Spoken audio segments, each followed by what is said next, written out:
Amen. Alléluia. J'aimerais que tu salues 2 ou 3 personnes rapidement si tu veux le faire avec joie. Salamo, je peux saluer 2 ou 3 personnes beauté. J'aimerais parler, je vais être bilingue. En français, la lingala, na banja wa chinois zate, na banja wa indien zate, na banja wa japonais zate. Amen. Alléluia. Nous sommes tous là-bas dans le Congo. Est-ce que moi, dans le Congo, nous avons la gloire au Seigneur? Est-ce que nous avons la gloire au Seigneur? Amen. Avant que nous nous asseyons, tout dans la Bible, une fois pour toutes comme ça, pour vous vendre. Na biso, na place na biso. Amen. Alléluia. Je suis dans le livre de 1 Corinthiens chapitre 1er. J'ai mis le verset 18e et le verset 19e. 1 Corinthiens chapitre 1er, verset 18 à 19. Nazotanga na kombo na Yesu. Car la prédication de la croix est une folie pour ceux qui périssent. Mais pour nous qui sommes sauvés, elle est une puissance de Dieu. Amen. Alléluia. Amen. Car la prédication de la croix est une folie pour ceux qui périssent. Mais pour nous qui sommes sauvés, elle est une puissance de Dieu. Aussi est-il écrit, je détruirai la sagesse des sages et j'anéantirai l'intelligence des intelligents. Où est le sage? Où est le scribe? Où est le disputeur de ce siècle? N'y en a-t-il pas convaincu de folie la sagesse du monde? Car puisque le monde, avec sa sagesse, n'a point connu Dieu dans la sagesse de Dieu, il a pris à Dieu de sauver les croyants par la folie de la prédication. Tant de peine, te disons grand merci.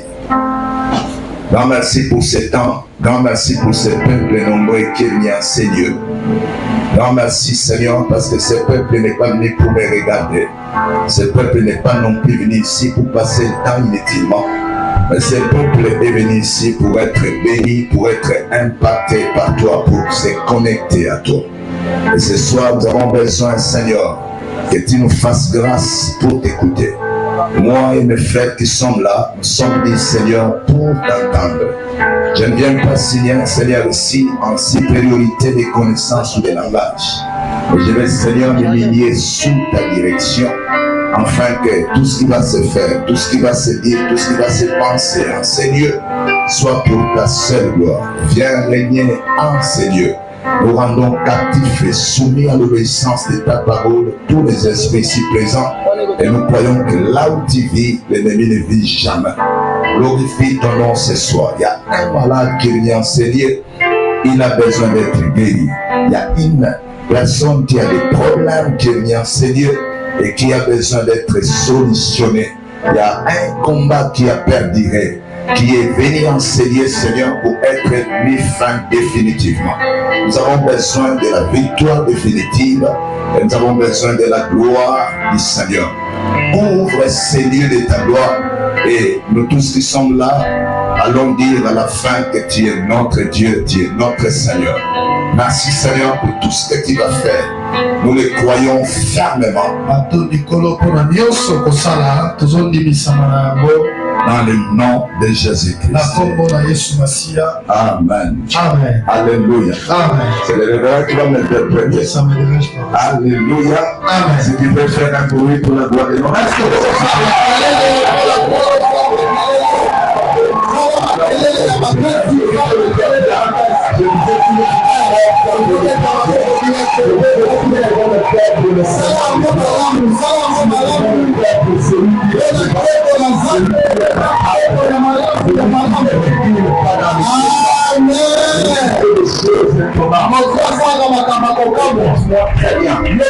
Les acclamations ne sont pas seulement un signe d'adoration.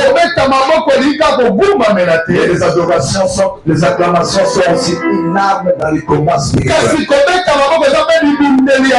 Car il est écrit dans la parole. Réunis tes forces. Ma droite pour ma gauche. Partout ton tranchant. En fait, les acclamations acclamations sont inépées. Et le Seigneur dit lorsque tu acclameras, toi aussi, lui aussi acclamera. Et il poursuivra tes ennemis jusqu'à leur porte. Le Seigneur poursuit nos ennemis. L'amour du Seigneur, c'est une façon de dire à l'ennemi qu'il a échoué. L'amour du Seigneur, nous faisons lever le Seigneur. Nous acclamons le Seigneur. Le Seigneur se lève avec son armée. Nos ennemis. Jusque dans leur dernier échappera. Les acclamations que nos ennemis deviennent faibles. C'est pour ça que nous pouvons acclamer le Seigneur. On se tient debout. On réunit d'abord ses forces. Et on acclame à tourner à gauche, à tourner à droite. Sans cri de joie.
Alléluia. Amen. Oh, alléluia.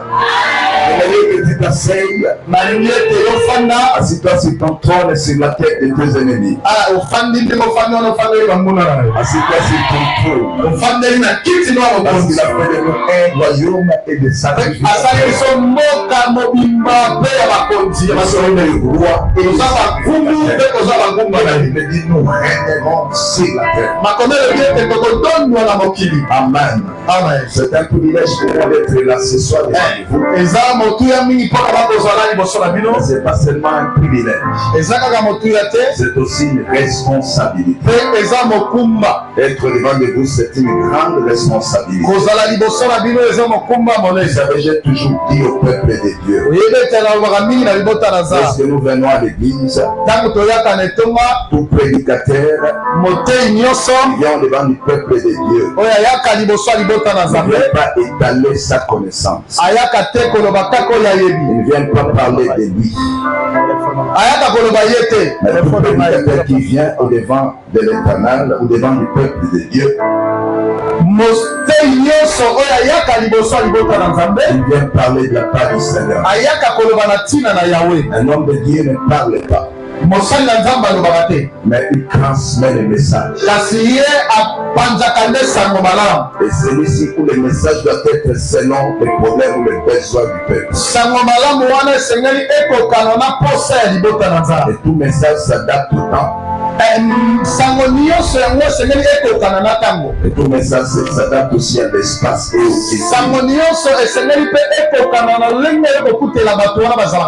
Un homme de Dieu n'amène pas seulement la connaissance.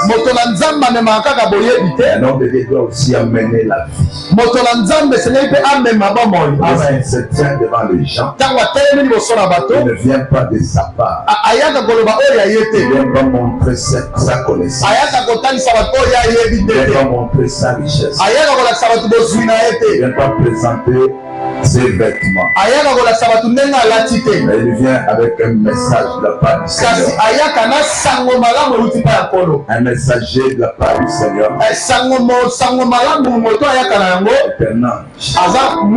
Écoutez-moi très bien.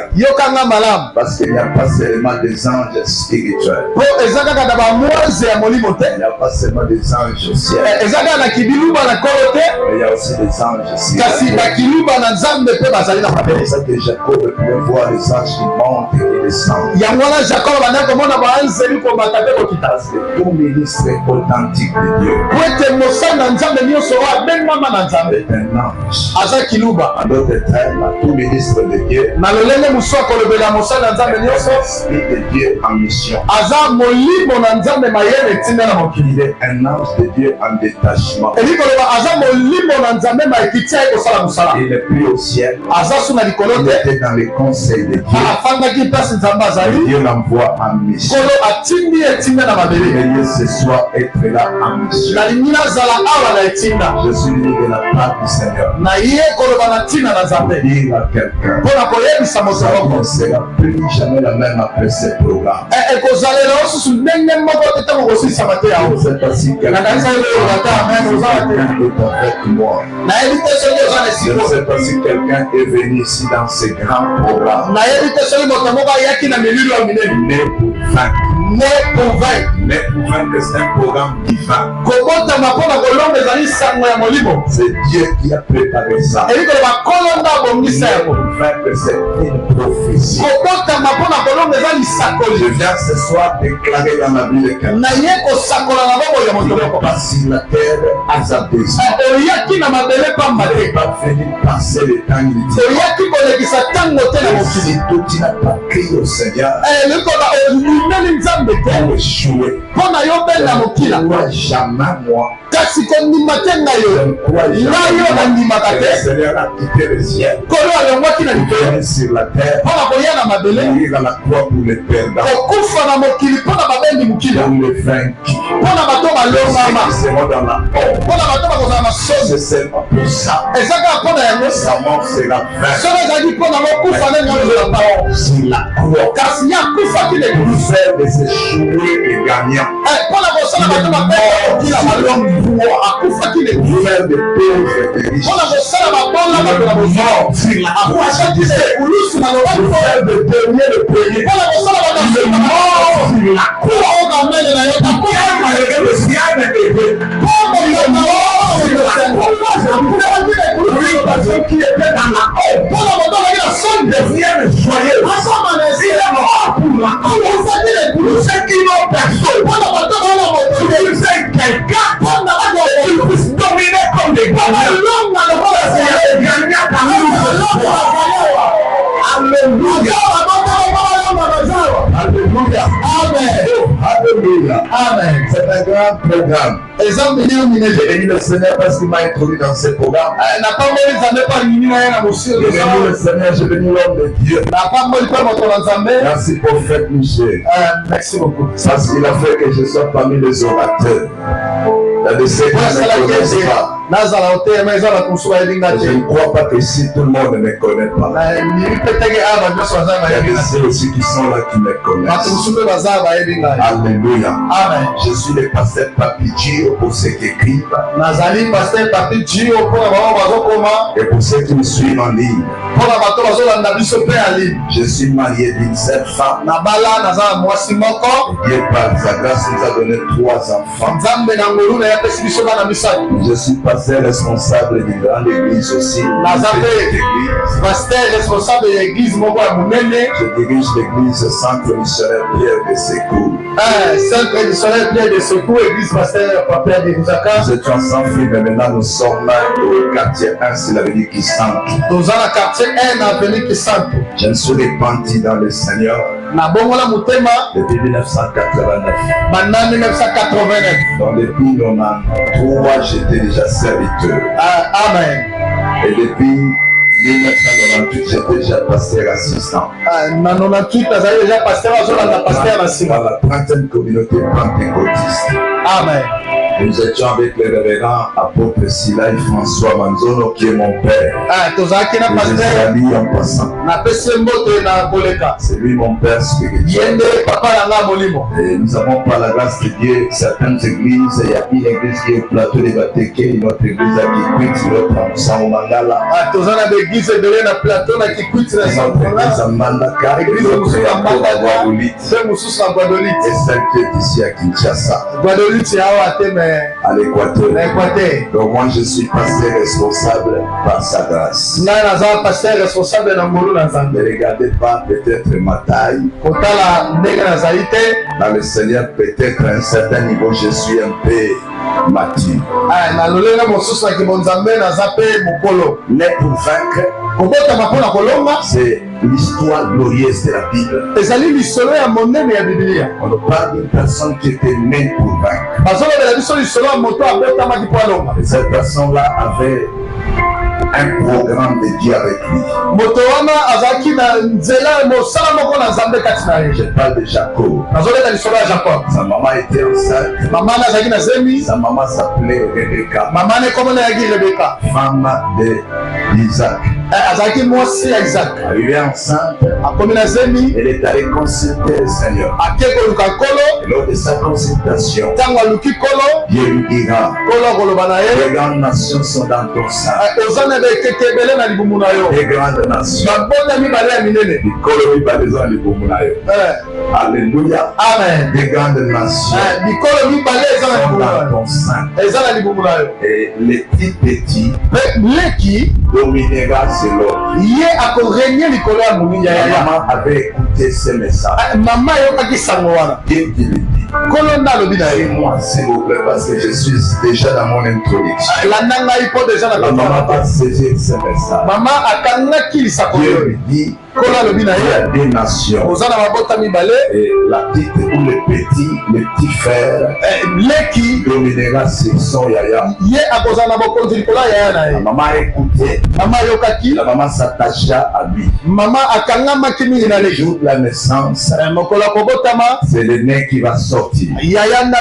Curieusement, lorsqu'il sortait, son petit frère lui tient par le talon. Il le tient par le talon. Moi, je n'ai jamais vu. Depuis que je suis né, je n'ai jamais vu un enfant qui sort. Ils sont jumeaux. Et lorsqu'il sort, le premier sort, son cadet le retient au talon. Le petit, dans le ventre de la maman, avait un programme. Il savait déjà: je suis grand, je dois dominer. Le combat avait commencé dans le sang avant qu'il me sorte. C'est comme ça que les grands, est sorti le premier. Et le petit avec la programme. Petit avec la prophétie a tenu les grands frères. Le grand frère est sorti. La maman a compris cela. Dans leur bas âge, maman pouvait dire à ses enfants, pouvait dire à son enfant cadet: dis-moi tel petit est là. Dieu m'avait dit: c'est ton grand frère. Lorsque le petit pouvait jouer avec ses amis, maman pouvait venir lui dire: tu vois tel petit est là. Tu peux jouer avec tes amis. Mais toi, tu n'es pas n'importe qui. Dieu m'a dit: toi, tu domineras. Domineras sur ton yaya. Jacob avait ça. C'est comme ça qu'il ne faisait pas n'importe quoi. Même s'il jouait, il pouvait tout faire. Lui, il savait: je suis né dominant. Je suis né vainqueur. Je suis né pour régner. Il avait ça. La prophétie. Lorsque son grand frère était apparemment fort, il était vigoureux. Il était venu. Alors lorsqu'il était venu, il était aussi vigoureux.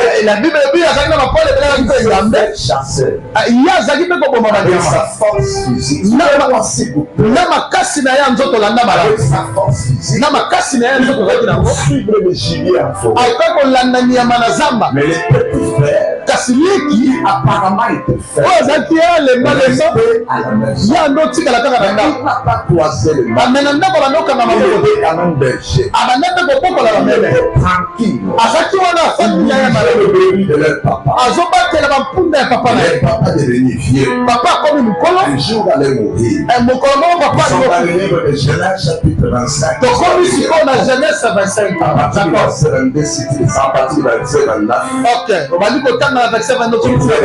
Jusqu'en bas. Alors un jour, papa devenu vieux. Il voulait bénir. Mais avant cela, un jour, Esaü était sorti. Il allait chasser. Malheureusement, ce jour-là, il ne prend pas de gibier. Il revient à la maison fatigué. Pas seulement fatigué, mais il revient sur la maison affamé. Il n'a rien à manger.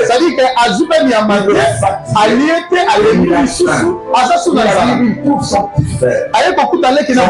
Qui faisait le potage. Qui était là. Il vient me trouver. Il fait j'ai faim.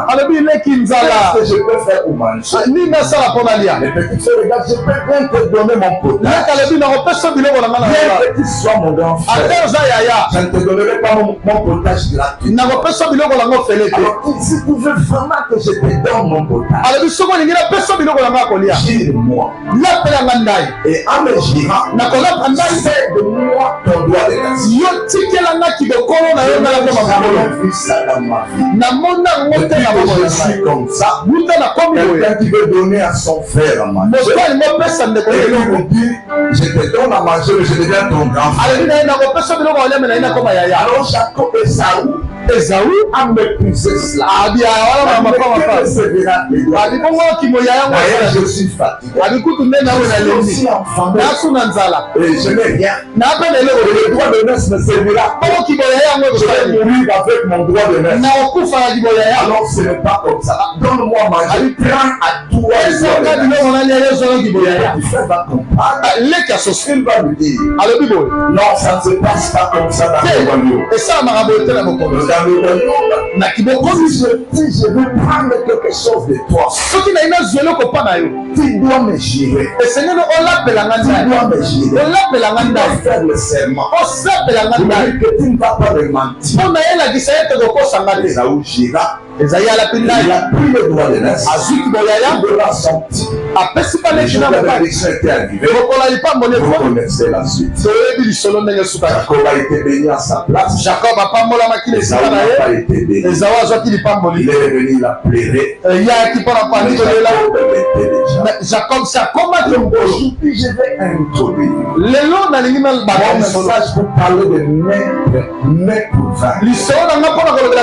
Avant de parler la cour qui a mis les cours. Je maître pour vin. Je vais parler de certaines choses qui peuvent faire que ta vie change la mienne également. La première des choses, tout un chacun de nous qui vient dans la vie. Quand aucun Dieu n'existe. Là,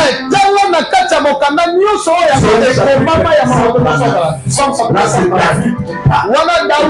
Il livre tout ce qui me concerne. Avant qu'aucun Dieu n'exista. Lorsque j'étais immense forme dans le sein de ma maman, tu me voyais, tu me connaissais. Toi, il y a un programme. C'est ce qu'on appelle la prophétie. La La prophétie, c'est quoi? C'est le programme de Dieu pour quelqu'un. C'est le programme de Dieu pour une église. C'est le programme de Dieu pour une famille. Parce que la prophétie n'est pas seulement individuelle. La prophétie est une prophétie collective. C'est tourné pour une famille. La prophétie de ta famille n'est pas la norme. Cette église n'est pas celle de mon église. Comment n'est pas la prophétie de cet États-Unis? Chaque personne a une prophétie. La prophétie, c'est le plan de Dieu concernant quelqu'un. La prophétie règle le futur. Je vais parler à quelqu'un. Ne développe pas une spiritualité du passé. Mais développe la spiritualité du futur. Quand je parle de la foi, pas la foi du passé, la foi du futur. Ne regarde pas seulement ce qui ne regarde ce qui vient. La prophétie parle du futur. C'est une prophétie dont le temps est déjà fixé. Elle marche dans son action. Chaque prophétie a un thème. Je vais dire à quelqu'un qui me suit. Il y a un programme avec Dieu, un rendez-vous avec Dieu. Dieu est là. Il y a un programme, un rendez-vous avec Dieu dans les futur. Dieu t'attend demain. Il ne te regarde pas seulement. La prophétie, c'est le programme futur de l'homme. C'est pas le programme de l'homme. Mais c'est le programme de Dieu. C'est ça qu'on appelle la prophétie. Prophétiquement parlant, on appelle ça la prophétie ou le programme de Dieu. Évangéliquement parlant, c'est ça qu'on appelle le toit. Vulgairement parlant, c'est ça qu'on appelle chance. Donc même au salon, c'est ça le programme d'ensemble de Dieu. Amen.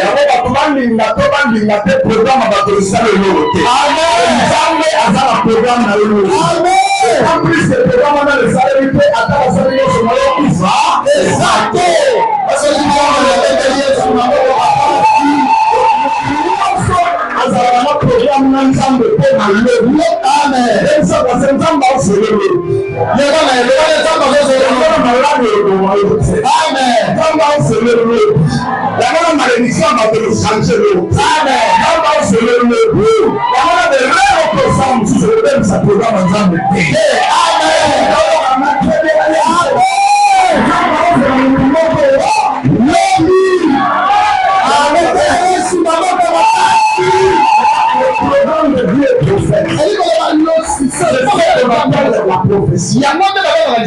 Et ce programme-là, vulgairement parlant, ce programme,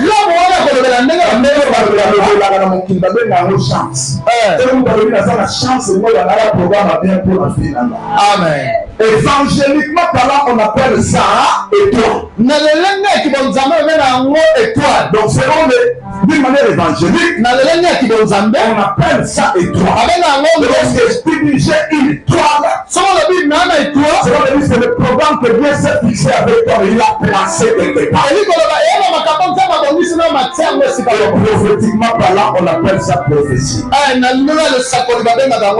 le programme de Dieu contient certaines choses. 5 ou 6 choses concernant le programme de Dieu. Dans chaque programme de Dieu, je dis il y a un programme de Dieu. Jacob avait un programme.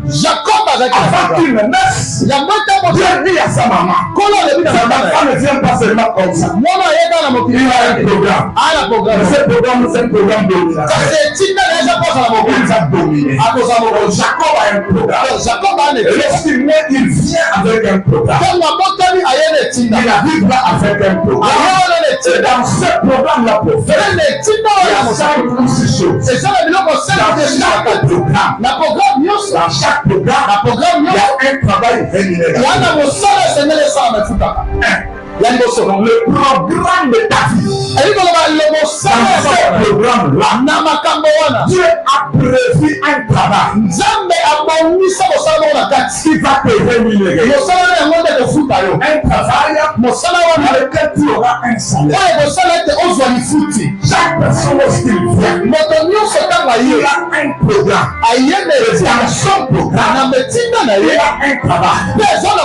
C'est pourquoi plusieurs personnes parce qu'ils ne maîtrisent pas ça. Dans la vie, on ne fait pas tout. Dans la vie, tu n'iras pas partout. Moi, je suis licencié en économie. Moi, je suis licencié en missiologie. Je travaille aux affaires foncières. Je travaille aussi au parquet de Kinkole. Je suis professeur assistant de droit. Je suis pasteur. Est-ce que quelqu'un a compris? Amen. Je suis pasteur. Je suis allé au campus pour faire l'économie. Mais un jour, Dieu me dit laisse. Et j'ai fini. Mon diplôme d'économie à la maison, ça chauffe. Il y a certaines choses que tu fais. Et Dieu ne t'a jamais vu dans ça. Pourquoi tu échoues? Parce que le travail que tu fais ne corrobore pas, ne correspond pas aux choses que c'est que Dieu a prévu pour toi.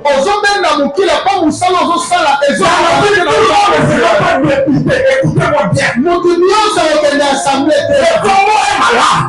Tout le monde veut être député. Pourquoi il faut justement à cause de $21 000. Écoute-moi très bien, frère. Dans la vie, il y a un travail qui t'a été destiné. On vient avec un travail. Dieu l'a introduit dans l'état. Dans l'église ici. Il n'est pas venu dans cette église uniquement. Il est venu pour faire un travail ici. Ici. Dieu t'envoie pour un travail. C'est ce travail-là qui te bénira. Moi, je suis ceci. Depuis que j'ai commencé à prier, rien ne se fait dans ma vie. Depuis que j'ai donné ma vie au Seigneur, le problème c'est qu'on a tout le monde à 4 églises au Salaka. Nini au Salaka, nini l'église au Salaka. Parce que le problème est ça.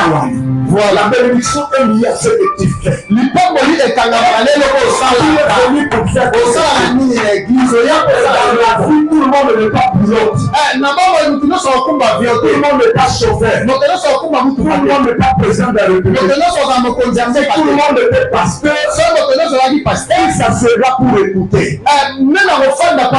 si tout le monde était clavériste, tu vas faire entrer les gens. Dans la vie, chacun vient pour faire quelque chose. Le pouce n'est pas l'index. Le ventre n'est pas la tête. C'est de la tête fait le ventre. Le ventre fait l'air, il ne le fait pas. Il voit le pied marche. Ne mange pas. Les lèvres peuvent vous toucher. Si la manière dont Dieu a fait les choses, il corps a un travail. Quel est ton travail? Les enseignants au monde, Dieu t'a introduit dans le monde. Pourquoi? Dans le programme de Dieu, il y a un travail rémunéré. C'est comme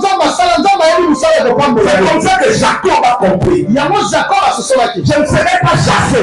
Mais je serai berger. Parce que les bergers n'ont venu pas les chasser. Amen. Il n'a pas compris ce raisonnement. On a dit que les chasseurs ont béni le berger. Les chasseurs le berger garde. On bénit le gardien, on ne bénit pas les chasseurs.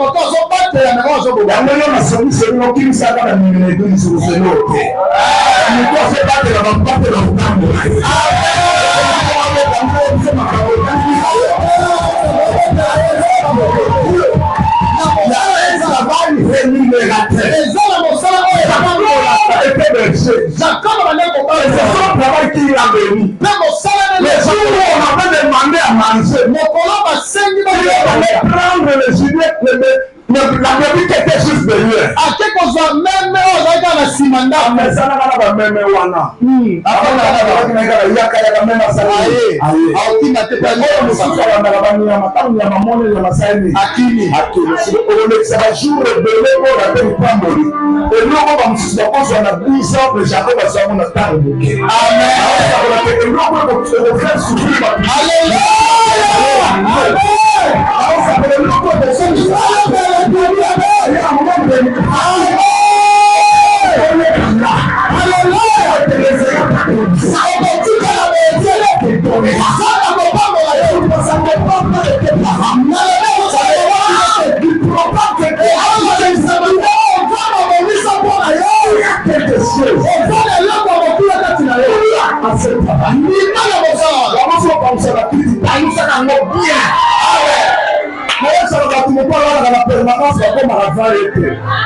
Oui. Nous avons la permanence de l'église, nous avons la été. Nous avons la présence en Zambé à cause de l'union sur le comme à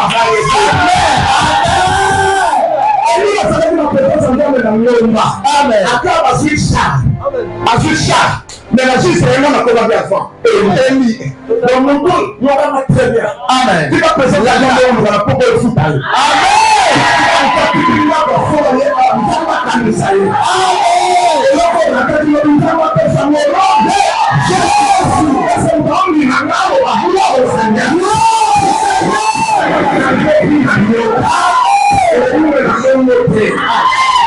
Il y a un travail.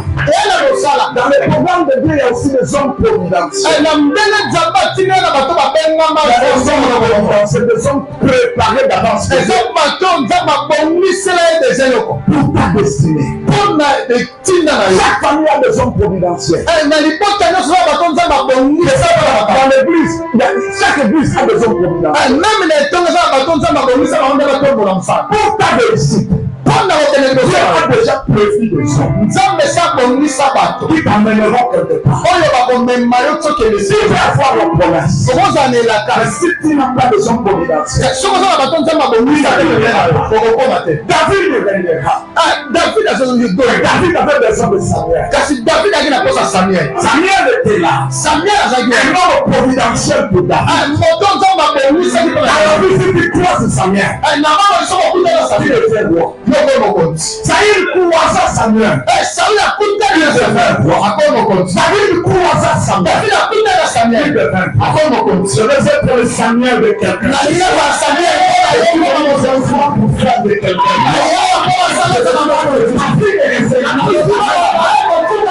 Si tu le crois, tu me donnes un son. Si tu le crois, je dis que le lendemain sera meilleur.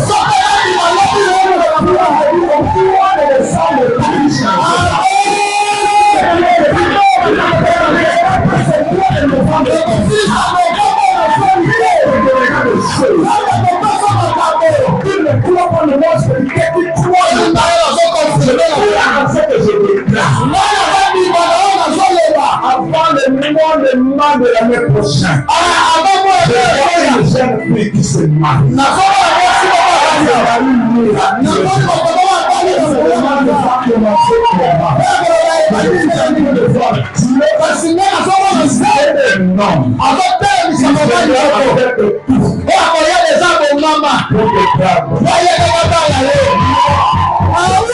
Je me suis marié avec mon époux. Je l'ai aimé le 28 octobre. Le 28 octobre. Je l'ai marié le 4 décembre de la même année. Le 4 décembre nous nous sommes aimés le 28 octobre. Le 28 octobre. Vérifie ça chez Maman Goretti. Vérifie ça chez tout le monde. Maman Isa, appelez-les, demandez les leurs.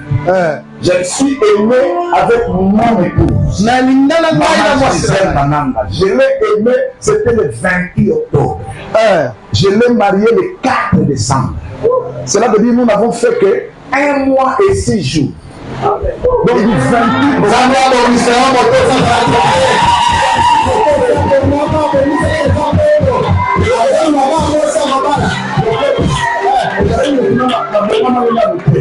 dans la permanence, la ministère de la boîte Singa.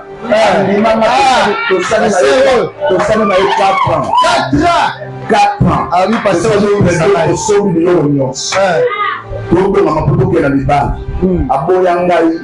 avec raison. Avec raison. C'est sans raison. La bella. La tension que. La maladie de Mazalaga. La diabétique de la cycle 780. Hématique. Maman a soupé. Nous allons là, les diabétiques. Moi, je ne pouvais jamais penser qu'on pouvait se séparer avec elle. On a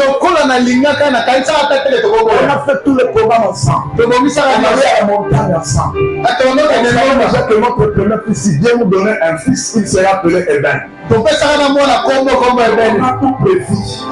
On est heureusement, elle m'a dit que elle m'a dit que oh, alléluia. Est-ce que comment me tenir ce matin? Alléluia.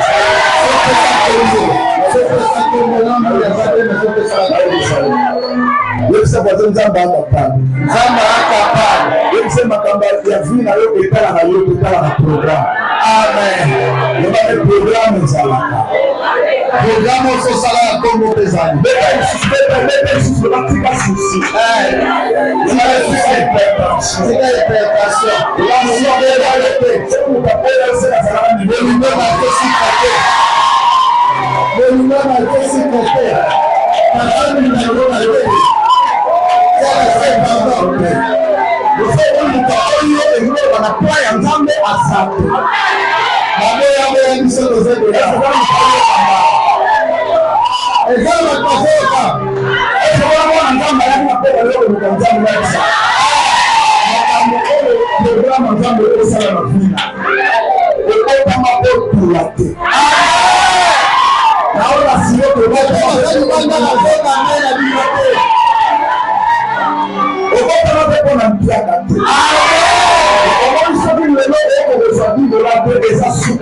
Atenda. Atama wate. Lelo na ngolo nzambe nazana jeep. Akala katate. Nazana Mercedes ML. Nazana Mercedes ML qui nous appelle la tête nanga. La grâce nzambe peut nous avoir moto et ça la transport. Atima alami makolo leki. Azotambola mingi. Atima apela makolo te. On a pris nzambe azala. Mais si le nom après c'est ça que avant de parler professeur Bimaka. La main est très bien. Alléluia. Amen. Prophète, vous me donnez à 30 nous terminons. Oui. Parce que nous avons respecté en air. Amen. Alléluia. Amen. Parce que nous avons respecté en air. C'est maintenant tout ça est pour le climat. Amen. Le 28 octobre, on a balayé le 4 décembre. Du 28 octobre au 28 novembre, ça fait 1 mois. Du 28 novembre jusqu'au 4 décembre, ça fait 6 jours. On a un mois, 6 jours, tu sali prédote, tu sali dot, tu sali civil, tu sali bénédiction métier. Nabala moi, si mon bon aïe était. Batunion ce jour, n'a pas la béni passé d'habitude le parrain à Bissot. David c'est bien, nous avons dit qu'à passer le papier à la moi, c'est où il y a évité. On ne dit pas que au salata 1 mois ou 2 mois. Pour abali inconnu. Azala qui inconnu pas abattu, mais connu de Dieu. Amen.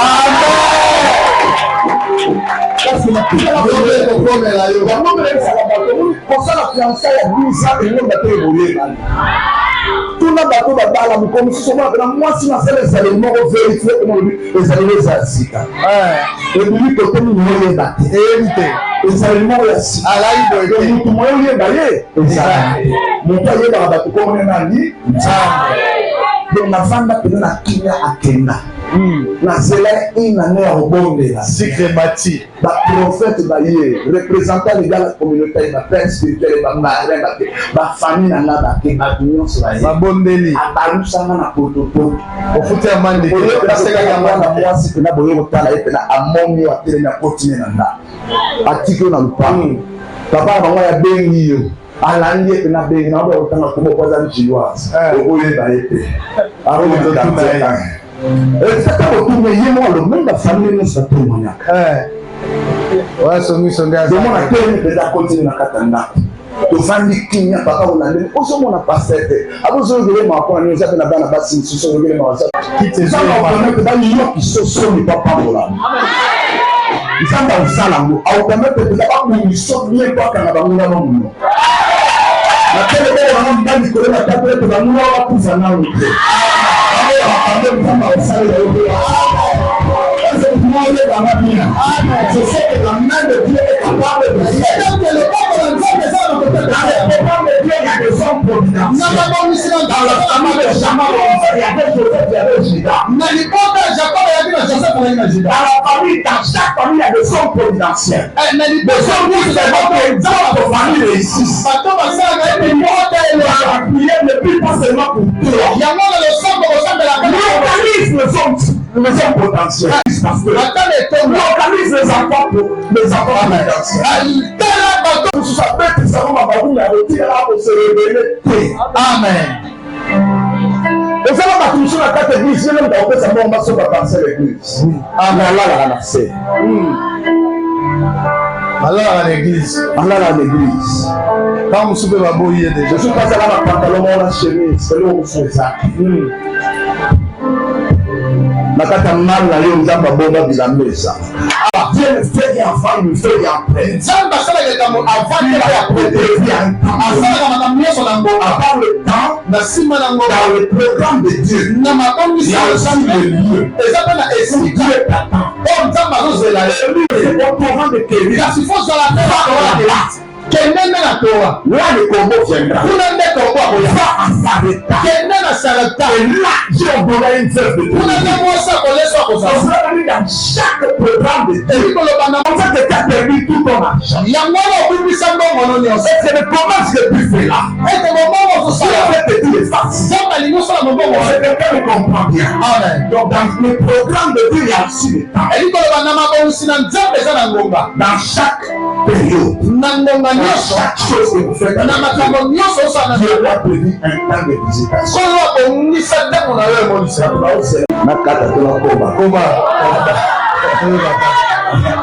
Amen. Amen. On est prophète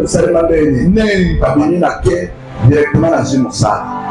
Na bima na kenda moussala facilement. Quand na zo moussala wana ya utoboya. Na bombe lié ya ina na pre na osala. Ne bambo wa bombe comme ça ya pena bona ye na maboko na mabo 600,000 francs. C'est yoana. Oyo ni mama na utu moussala ndamba pesa 600,000. Ali kanisa ulengi sana mwana ba mwa bambongo. Mwa bambongo. Na bambongo na 600,000 ya c'est yoana mwa bambongo. Na bima na ke.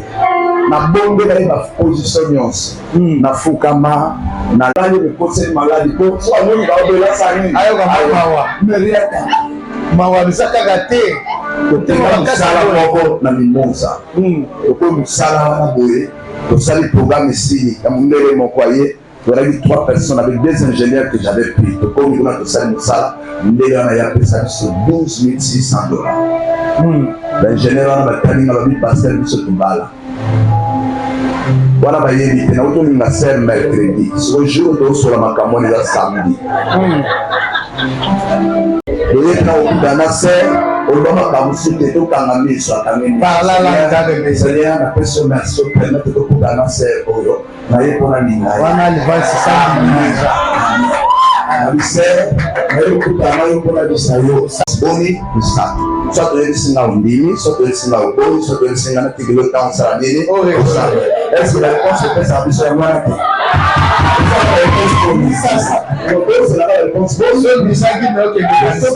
olingi okokokanisana zona ose banga nayebisa bango tigelo nga nayebisanga teke wi nakala na ndako nanga okoda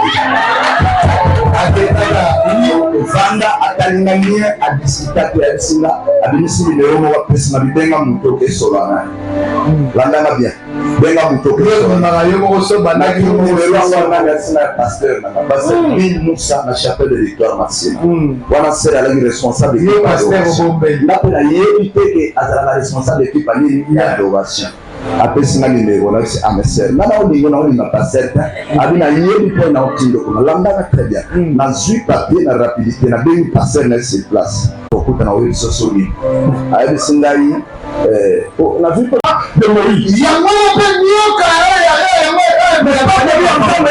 na binateli mabe nyonso na yo amen bazotata yo okufalinga ya bato mpe amen mpona yo kotraverse kokota na 2024 amen bamule epikalaka kokufa te amen ndela yo mwasi bakundele mamani nile ezwaka yo te enompe jésus wana nzambe batela yo amen bazotata na nkembo ya nzambe likolo na yo ndima na popa lelo kokoma ndima na popa lelo nzambe alobe kosalema ndima na popa lelo likama nzambe eza mpona amen so ndima limatike esalema na yo nom de jésus dieu vous bénisse merci nous acclamons le seigneur on a seulement 5 minutes de prière si vous avez amené votre eau on peut pas qu'il y ait une eau si vous avez votre eau Milisango, nous répondons pendant 5 minutes Botomima. Na 5 minutes, je prie pendant 5 minutes. Télémanicolo. Pendant que ça me demande ça, quand on dit ceci, nous allons nous prendre la matière. La monnaie. Kumisanza, wakola bolamu na ye, nakokola Yesu Masia, pesa nzambe na isi, wapermete, etelelo baloboko na ye, bakakomesa ye na isi, nakokola Yesu Masia, kelaki kobakela, eleko na priya, priya nom de Jésus. Merci, priya au devoir, bakakomotela, nakola nzambe na isi, kumisa nzambe, kokola ye, nakokola Yesu.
Merci Jésus. Au nom de Jésus.